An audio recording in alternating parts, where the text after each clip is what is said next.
Hello everybody, so it's the 18th of November and a beautiful blue sky today, nice crisp air, so very nice to work in. Been doing a bit of work in the polytunnel yesterday and today, and if you've been following my channel for a while you'll know that was a bit out of hand in there, but these things happen and it's looking much better now. So we'll open the door and we'll have a look at what's happening. So let's open up.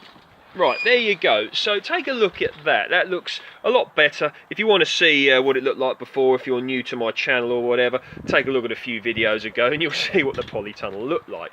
So it looks much better now. So I've done a few things.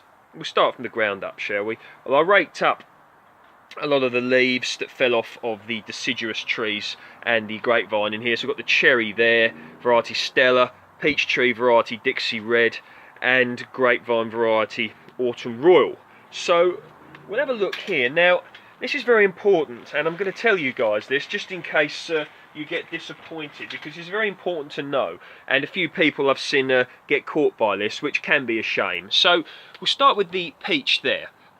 Okay, so you look at the tree and it looks really sort of, looks like you'd expect it to here at this time of year, in dormancy or very close to it. There's a few leaves ready to fall here. They'll go within the next week or so and end up down there. And yeah, so just how you would expect it to be. But then you look at the bit at the back and you go, what's going on there? And you can see that, well, the leaves have fell off on the majority of the tree, at least 90-odd%, but yet we've still got some leaves at the back here. What's going on?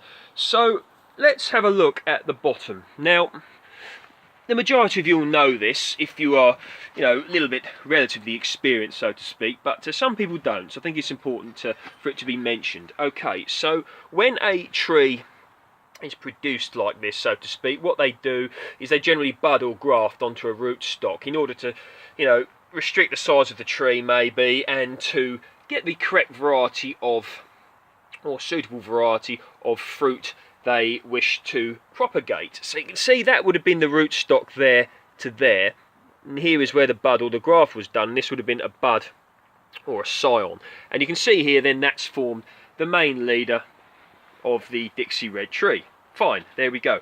But then we look at this and we go, oh, look at that. What's going on here?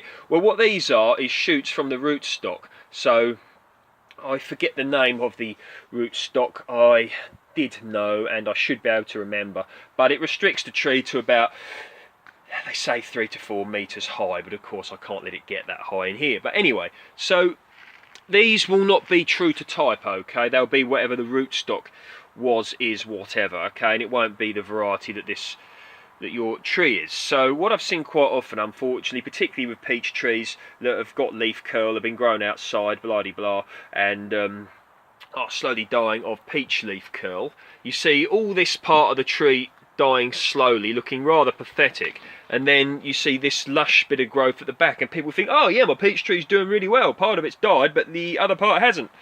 And yeah, well, I'm afraid not. What that means is that basically you've got your rootstock that's doing incredibly well, putting up shoots, but your main tree has succumbed to peach leaf curl. Okay, so take a look at your peach tree. If you're seeing this sort of thing happening, you know, let me know. I might be able to give you a little bit of advice, you know. But yeah, these need to be cut off, and that's what I'm going to do at a later date. Which, you know, that will make the tree look a lot smaller. But I'm not going to keep these because this is useless as far as the eventual variety. So there you go. Just a little bit of a heads up there if that's what's happening to your peach tree or your nectarine tree. Because I remember a few years ago, a customer of mine, he got me round to look at his peach tree, you know, to give his fruit trees a little bit of a trim. So I went ahead and did, whoops, I went ahead and did that, and yeah, you know, so I went round and he had some apples, he had some plums, cherries, I believe, and they were all doing well. And he said he's got a peach tree. I said, have you? And he said, yeah, I have. I said, how's it? I said, have you got it growing outside? And he went, yeah, I have. It's growing well. No leaf curl. Okay, fine. I didn't. Fine. Okay, there we go. I went round there, and yeah, the top was riddled with leaf curl. The grafted bit riddled with it, on its way out basically, and it had this lush stuff growing up. So there you go. That's one thing that I've seen people, you know, what's the term, believe is a good thing when it's actually not. So there we go. So a little bit of peach leaf tree care there for you. maybe a bit of a heads up, and away we go.